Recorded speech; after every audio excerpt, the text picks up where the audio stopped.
দেখো তোমার কলেজের টুকরা বড় মেয়ে এসেছে।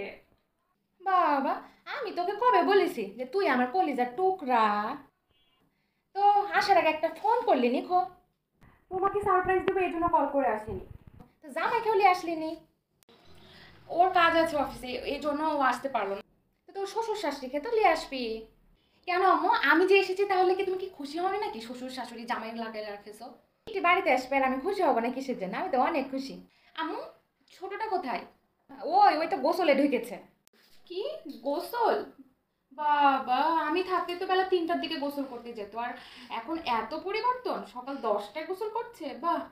এখন বড় হয়েছে না, নিজেরটা তো নিজে দেখতে হবে না, বুঝিস নি? বড় হয়েছে। বাবা, দেখছি আমার বিয়ের পরে তার লাইফ স্টাইলটাই চেঞ্জ হয়ে গেছে। বাহ। হ্যাঁ রে, আয় নিজে, আয় একটু বস, আসে মাই। ঠিক আছে, চলো। তারপর বলো, তোর শ্বশুর বাড়ির লোকজন সব কেমন আছে? জামাই কেমন আছে? হ্যাঁ, ভালোই আছে আম্মু, সবাই সবাই ভালোই আছে। তুমি যাইও, আমার আবার একা একা ভালো লাগে না। তুমি একটু যে ঘুরে আসো, একা একা বোর ফিল হয়। নাহলে তুমি ছোটটাকে পাঠিয়ে দিও। ওই যাইতে পারবে না, ওর পড়াশোনা আছে না, আর গেলেও যায় তাড়াতাড়ি চলে আসতে হবে, যায় এমনি চলে আসবে। আসবে, সমস্যা নাই, কিন্তু ও যেদিনকে আজ যাবে, হ্যাঁ, তার আগের দিন আমাকে একটা কল করে দিবা, ঠিক আছে? তাহলে যেদিনকে যাবে সেদিনকে বাসায় আমি একটা কাজও করবো না, বাড়িতে যে ওকে দিয়ে সব কাজ করা লাগবো। যেমন হচ্ছে বিছানা গোছানো, বাসন মাজা, কাপড় কাচা। হ্যাঁ, তুমি আমাকে জাস্ট আগের দিন একটা কল করে দিবা।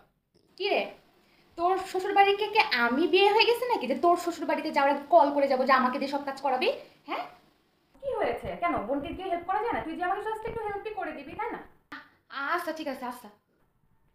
আরে ওয়েট, এত সুন্দর করে সেজে গুজে কোথায় যাচ্ছিস? এটা প্রশ্নের উত্তর আমি তোকে দিব না, ঠিক আছে? আম্মু, আমি যাচ্ছি, হ্যাঁ? আমার আসতে ভোর 5টাও বাজতে পারে, হ্যাঁ? আমার জন্য ওয়েট করো না। আচ্ছা, আসি। ভোর 5টা মানে? এই দাঁড়া, তুই দাঁড়া।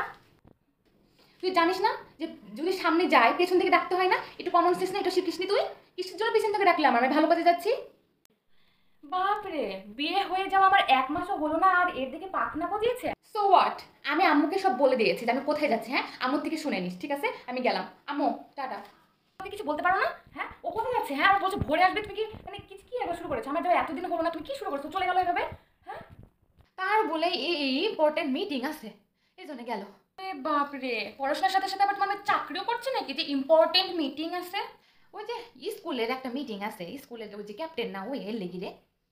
বাপরে, স্কুলের মিটিং এ তাহলে এত সাজুগুজু করে যেতে হবে নাকি? হ্যাঁ, আমি তোমাকে একটা কথা বলে দিই, ওর যেন কোনো ছেলে ফ্রেন্ড না থাকে। হ্যাঁ, ওর কোনো ছেলে ফ্রেন্ড থাকতে পারে না, আমি যেন বলে দিই যে ওর কোনো ছেলে ফ্রেন্ড থাকবে না। ও অ্যারেঞ্জ ম্যারেজ বিয়ে করবে।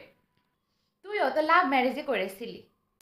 সেটা ঠিক বলেছো আম্মু, আমি লাভ ম্যারেজ করে আমি একদম ভুল করেছি। তুমি জানো না, সারাদিন আমার সাথে গন্ডগোল করে এটা বলে ওইটা বলে। আমার শাশুড়ি একটা তো দজ্জাল, কেউ দেখতে পারে না, এটা বলে এটা বলে। মানে সারাদিন কাজের উপরে কাজ। আমি লাভ ম্যারেজ করে তো বুঝতে পারছি যে আমার কতটা বেহাল অবস্থা। মানে আমি এই জন্য বলছি যে ওকে কেমন সামলাও তুমি, ওকে কোনো লাভ ম্যারেজ টাভ ম্যারেজ করে বিয়ে দিতে দিও না। ওকে সবসময় তুমি অ্যারেঞ্জ ম্যারেজে বিয়ে দিবা, আমরা দেখে শুনে ওকে বিয়ে দিব। কোনো ছেলে ফ্রেন্ড থাকবে না ওর। আমার মতন যেন কাহিনী ওর না হয়। চিন্তা করিস নিখো, ওর আমি লাভ ম্যারেজ তো বিয়ে দূরে থাকলো, ওকে আমি অ্যারেঞ্জ ম্যারেজে বিয়ে দেবো এবং খুব তাড়াতাড়ি বিয়ে দেবো, তুই চিন্তা করিস নিখো। সেটাই করো আম্মু, কারণ আমি চাই না যে আমার মতো লাভ ম্যারেজ করে ভুক্তভোগী হোক। হ্যাঁ, আমি যেভাবে ভুগছি আমার বোন যেন না ভুগুক। মনে হচ্ছে ওই আমার কত চিন্তা করে, এই জন্য আম্মুর এসে ব্রেন ওয়াশ করছে।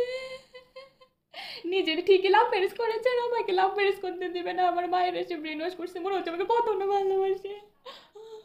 এখন আমি কি করবো? আমি সাগরকে ছাড়া বাঁচবো না।